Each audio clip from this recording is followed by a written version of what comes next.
Well, this has been a 4 weeks campaign.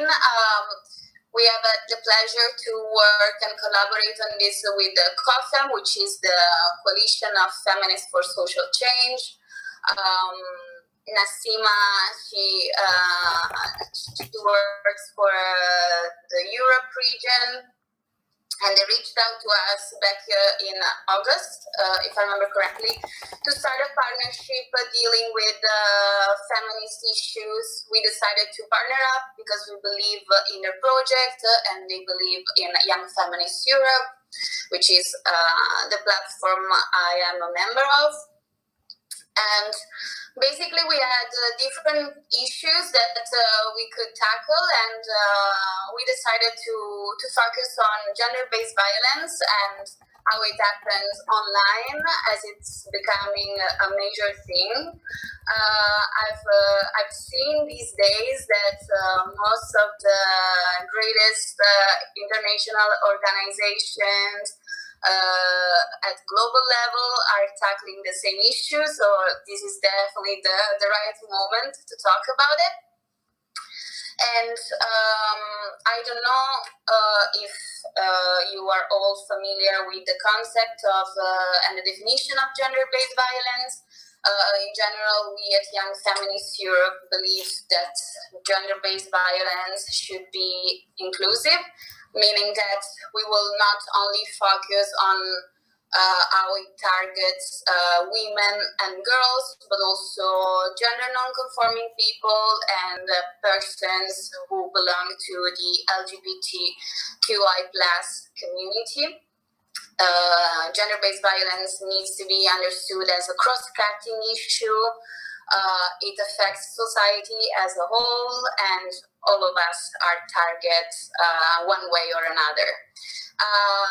What is important to recognize is that gender-based violence has multiple forms. It's physical, which is probably what most of us are familiar with. It can be economic, it can be psychological, and it can be institutional, and it can happen in the private and public spheres. We decided then to try to investigate a bit more how it happens online, and as social media platforms and the online environment as a whole has become a huge thing after the COVID pandemic. And for the younger generations, we've seen an increasing amount of violence that is perpetrated, especially towards those who label themselves as feminist activists or human rights defenders. So we decided to launch this Be Aware of the Malware campaign, trying to better understand which are the root causes of online gender-based violence targeting feminist activists and human rights defenders, and which are the recommendations that we can share, which are the resources that are available to inform ourselves and to better understand the issue. We have created a campaign that's meant to take the audience by hand, basically, and guide them through a process which has been the same research process that we've been working on throughout these past few months. And we have started by addressing what online gender-based violence is. Then we have decided to try to understand a bit more who are the main targets, and we have also seen that there are two emerging issues within this umbrella theme, which are online hate speech and doxing. I don't know if you're familiar with both concepts. Doxing has been also quite new for myself as well. I was familiar with it, but by investigating it even further, I discovered so many things that I was not aware of. Human rights defenders and non-binary and gender non-conforming people are hugely and extremely targeted by doxing, which is basically this practice of sharing personal information that make the target identifiable, and these are shared online, volunteer based. So sometimes we couldn't step it up to the next level, but we're pretty amazed by the engagement that the campaign has generated so far. I've had the chance personally and on behalf of the Be Aware of the Malware campaign team to connect with a lot of interesting persons and people that are dealing with gender-based violence. I've seen that online gender-based violence has generated a lot of interest. We've been in touch with members of the Greens, the political group within the European Parliament, with the representatives from the European Institute for Gender Equality. We've been in touch with UN Women. There has been an event today also on this, hosted by UN Women and by ELC, on online gender-based violence targeting women human rights defender. Thank you for sharing the names in the chat, also on Instagram, Moira. That's brilliant. I don't know if you have any comments, suggestions. If you've seen something on one of our platforms that has particularly got your attention. If you would like to see more content about this in the future, for sure we're not letting this go. After this campaign, we will build up. We will continue investigating on this. We will probably have a webinar series coming out of this. So any inputs, any comments is more than welcome.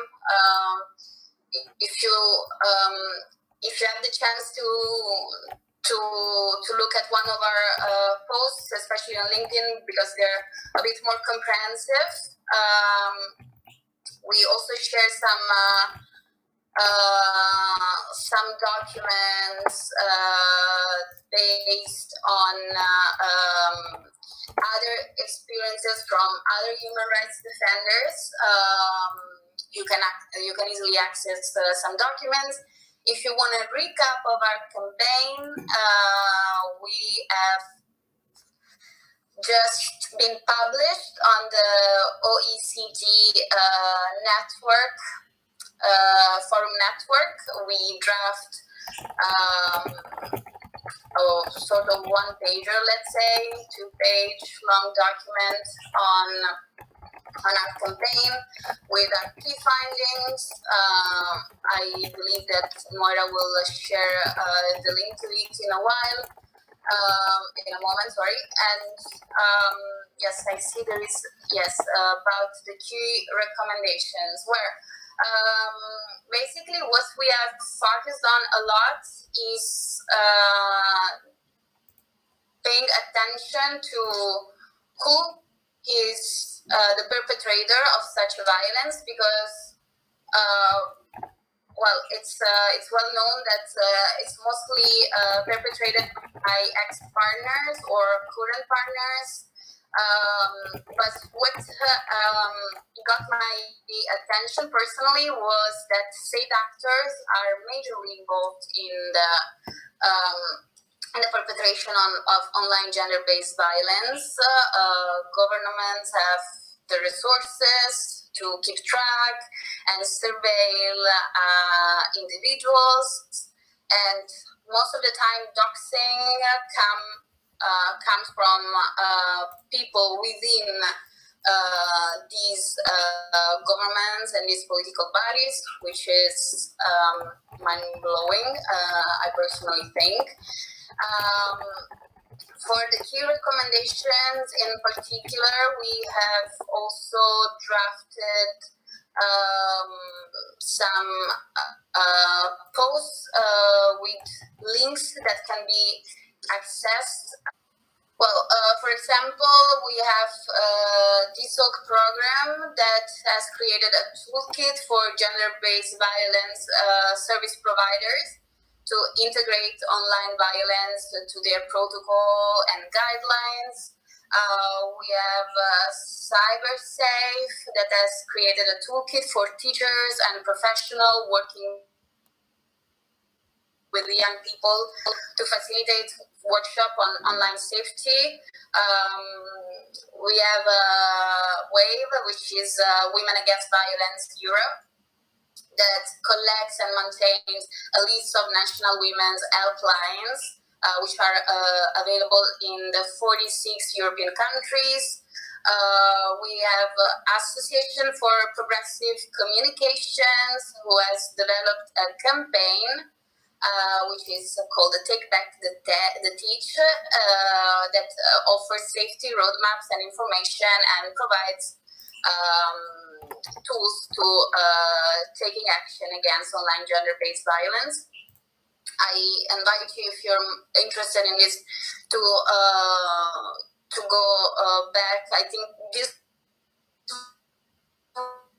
week was the week when we shared our recommendations, so it won't be hard to scroll a bit our LinkedIn profile and have access to all the links if you wanna hear more and if you wanna learn more. I'm very thankful for those who have joined so far. I hope this was comprehensive. It was supposed to be a dialogue, and Nassima would have brought such a terrific input into this conversation. So I'm sorry I had to cover both parts. But what I would like to say is that if you have further questions, if you have comments, like, I don't know, you read something and you would like to share this with us, please feel free to reach out to us on social media, direct messages via our Young Feminist Europe and COFEM email accounts. Because maybe, I don't know, you don't feel comfortable in sharing this via comments that are publicly out. As I was saying, this is not gonna end here. I see this more as a starting point, as just the beginning. Yeah, great, motivation, that kind of sentence, but it's true.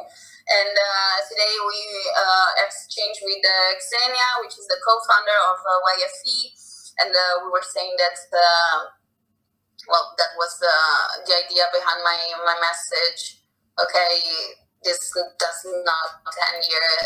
We see that people are interested in knowing more and also to get involved and to get in contact with us to put out something that is informative and that can bring some light on this topic. So feel free to ring us.